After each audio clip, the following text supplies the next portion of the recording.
This week's Parsha is KiTisa, and the infamous sin of the golden calf happened. But based on what the great Rabbi Friedlander, one of the greatest Bali Machshava and Bali Musar of our generation, a great Talmud of Rav Dessler, he brings down a wonderful idea that we could learn. Practically every day of your life you can use this, at least three times a day. And that is that, like we were learning the Mesilat Yesharim, Moshe Rabbeinu really went out on a limb here and really vehemently defended, because God basically said what the Jews did by building the golden calf is synonymous to a bride cheating under her wedding canopy. The same mountain that the most glorious day of history, we heard Nasav and Ishma, we all became Moshe Rabbeinu. You know that. The Ramban clearly says, and this is one of the most fundamental parts of Jewish theology and belief system, as important as Shema Yisrael is, just like Moshe Rabbeinu has a spaklaria hameira, right? Moshe Rabbeinu is head and shoulders above any other prophet because God does not reveal his prophecy to him in a trance and asleep, but rather he's cognizant and awake. Face to face. So all the Jews had come to that madrega when they heard the first two of the Ten Commandments. Right. We heard God. We all became Moshe Rabbeinu for at least two of the Ten Commandments. So now you go and you make a golden calf. So obviously God was so upset and disappointed in this nation, he wanted to just devour them, erase them. So Moshe said, no. If you want to finito Santiago, just, destroy the entire nation, and this is found in chapter 31, Pasuk 31. So that's an easy way to remember it. 31:31. He says, I know, Moshe Rabbeinu, as the defense lawyer and Sanigura Shel Yisrael goes, I know that this nation has done a tremendous travesty and tremendous sin and Chilul Hashem, and they've made a golden god for themselves. But he says you have to tolerate their sin. And if you don't, so I'm the captain of the ship. I'm going down. I'm not going to abandon ship. Because God says, hey, let's make a new nation from you. He says, no. If you don't forgive them, also me erase from your Torah. And the Torah is the Navi, even in English, we call it the 5 books of Moses. So he says, no.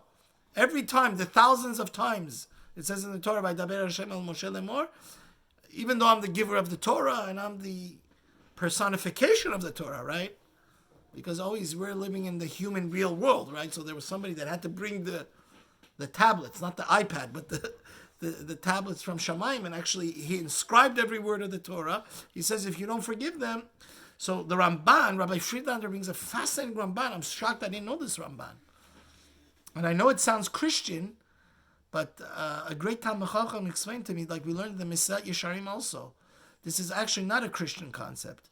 The Tzaddik Hador has a relationship to everybody. Like the Rashbi, like we said in Mesilat Yesharim, since he's like an iron dome for the whole nation. So he says, the Ramban says, according to my opinion, the way I understand this Pasuk, and I'll read it verbatim for you, the Ramban, Ki Moshe Amar v'atayim tasachat. Moshe was basically telling God like this. This was his argument.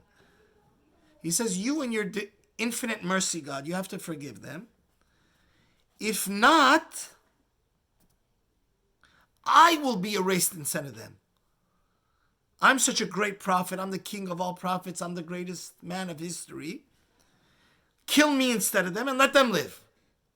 Just like a father, that's a parental instinct. And he says, I'll be, like it says in Yeshaya, that's what Mashiach does. And that's where the Christians get this whole thing of... Korban. Yeah, that's where the Christians... It's in Yeshaya 53. He says, the Mashiach hu mecholal mishpshenu mitakab me'avonotenu moser shalomenu alav v'chapenu nerpalanu v'agdush baruch yishvenu. But Hashem answered him that, no, why should I destroy you? You didn't sin, they sinned. They need to go bye-bye. They need to be erased. Because you didn't sin, You were with me in heaven learning the Torah. So it says, in other words, Moshe Rabbeinu here, black and white, is saying that he would rather die. He's willing to he sacrifice himself. And that's what he means. He says, erase me, but let them live. So there was many different things I could have talked about the Parsha last night, but I wanted to talk about this because Rabbi Friedlander says that Moshe Rabbeinu was Noseh Ba'ol. Moshe Rabbeinu was the angelic hero that always, from the day he became a prince and he became 20 years old, he would go in the mud and he had Paro give the Jews Shabbat off, and he really felt the pain of the Jew, so much so that he couldn't take it that the guy was beating the Jew to the death. He went and said God's 72-letter name. He killed the Egyptian, and he had to flee for 40 years, right? So Moshe Rabbeinu cannot tolerate any Jew being harassed from the beginning to the end of the Torah. That's who Moshe Rabbeinu was. And the Arizal says that really was his tikkun, because he's a tikkun of Noach, and Noach was passive. He didn't pray for his generation now. He came back as a Gilgul as Moshe. And that's why Mechenina is the word Noach, because he said, this time I'm going to do my tikkun. I would rather die and let them live. Let me be their sacrifice. But what does this have to do with us? I think this, we become complacent. Like the Rav of the Shulai Davin and said, let's never, there's still 136 hostages in Israel. And countless soldiers dying on a weekly basis. I mean, countless soldiers that are in harm's way is what I'm saying. Yeah. So we cannot just party hardy here and make believe everything is fine and dandy when so many countless young soldiers are putting their life along. Each one of those 136 hostages is a world of a person. He has a mother, he has a father. I never forget, it made such a thing on me. My father one time, I never forget one of these wars, like many soldiers were passed away. My father was literally crying for 10 minutes. I literally timed him. He broke down and crying because he really had a big heart.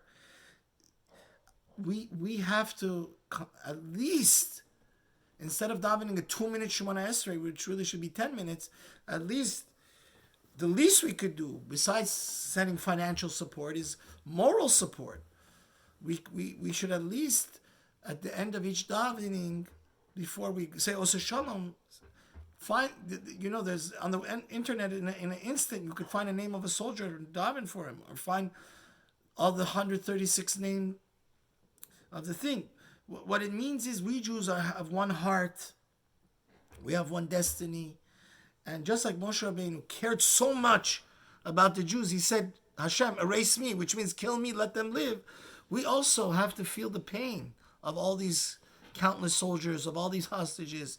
Let's support them in any way we can. And at the least, it doesn't cost you even money to actually, spend a few seconds at the end of each tefillah, shaharit mincha.